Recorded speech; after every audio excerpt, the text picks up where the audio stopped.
Class 6 Biology, Chapter 3 Human Body. Good morning, students. Students, till now we have seen the parts of the digestive system such as mouth, then tongue, teeth, the types of the teeth and their functions.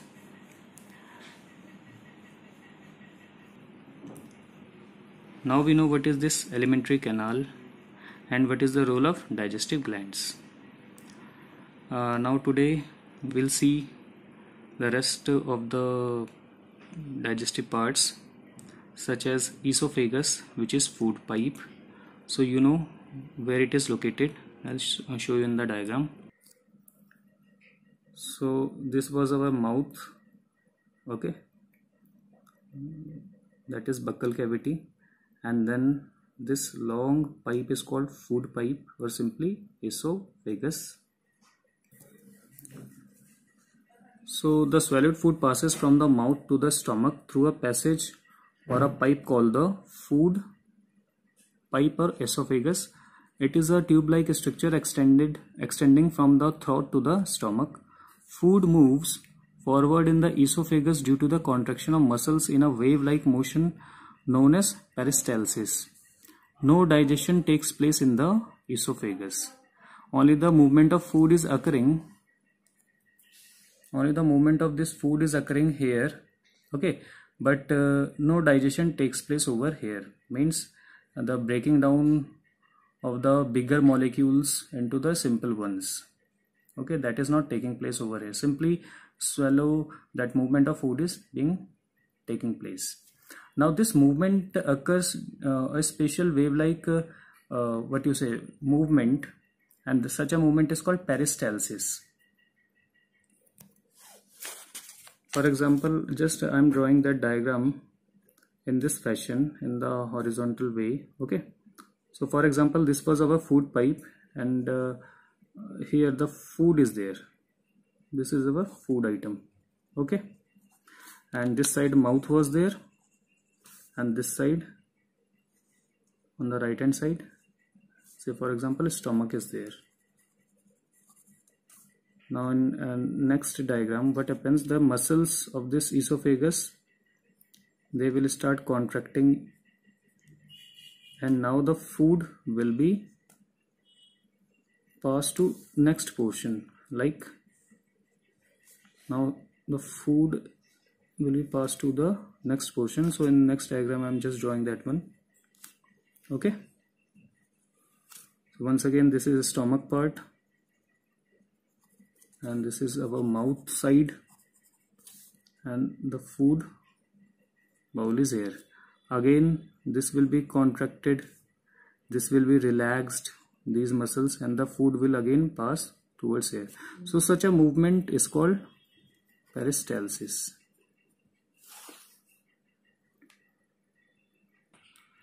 Now after this food pipe or esophagus, the food will enter the stomach. Now what is this stomach? The stomach is a muscular, hollow, thick-walled and flattened bag-like organ on the left side of the abdomen. So if you can, on your left hand side, okay, just below the ribs, although you cannot feel from outside, but that is present just below the ribs from left hand side, okay. So this structure, so I already told you that this is a liver, and behind it in this diagram, this structure you can see, okay, this structure you can see. So this is the stomach. So it is somewhat like this behind the liver. Then this stomach is the widest part of the alimentary canal. It receives food from esophagus, and after partial digestion it transfers the food to the small intestine. So what does it mean that here the digestion occurs but not the complete digestion occurs? So students, our food is having so many types of nutrients like carbohydrates, fats, okay, proteins.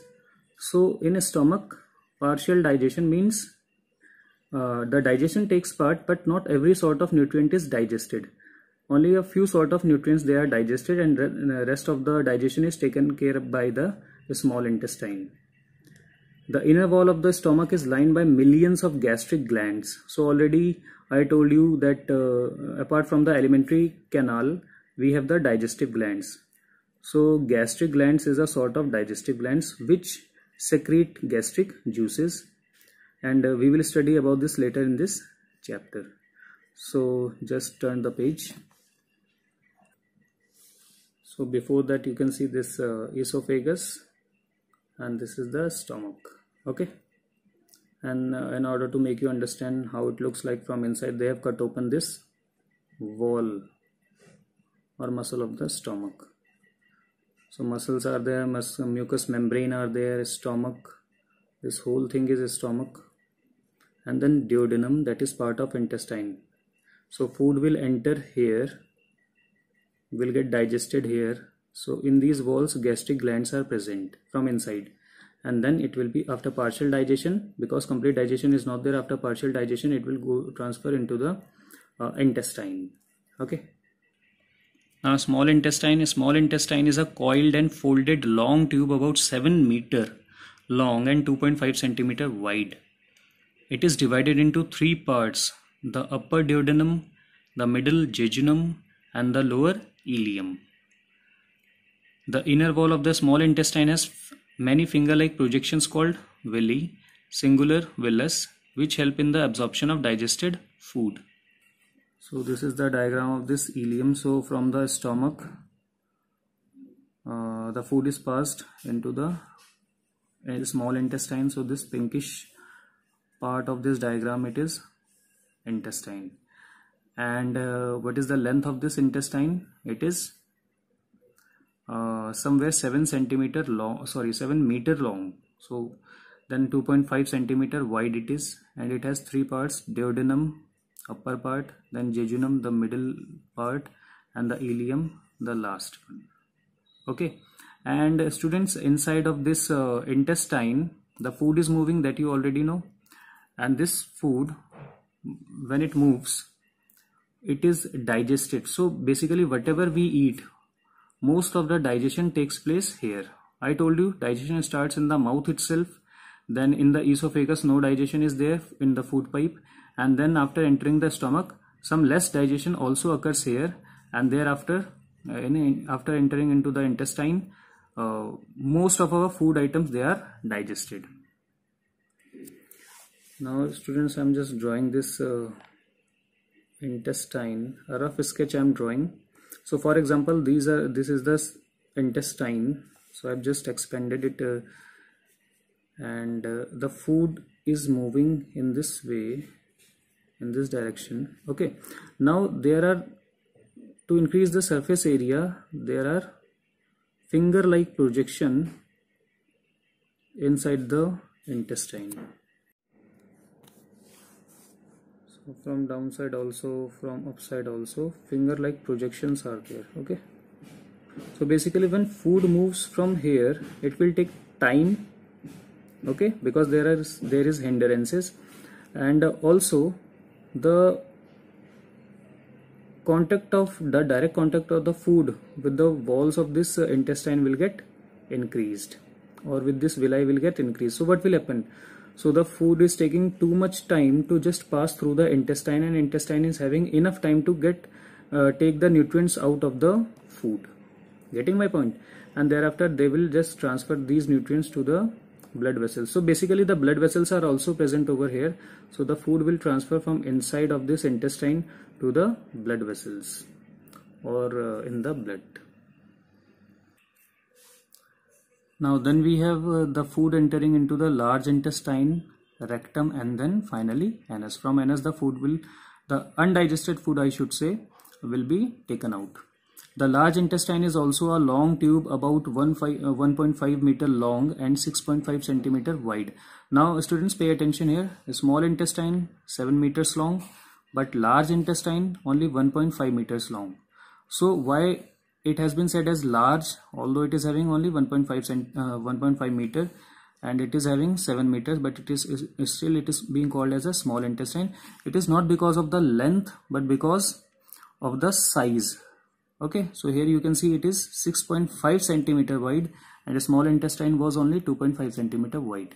Okay, so in fact small intestine, although the name is a small intestine, but it is very long part, longer than your large intestine. So this large intestine, it is having three parts. What are these? These are cecum, colon and rectum. So ileum was the part of the small intestine. So ileum of a small intestine opens into cecum, which leads into the colon. The colon surrounds the folds of the small intestine and leads into a rectum. The rectum opens into the anus, through which the undigested food is thrown out as feces. Okay, so from mouth we take the food inside, and from the anus we take out the food in the form of feces. So students, this is all for today. Goodbye.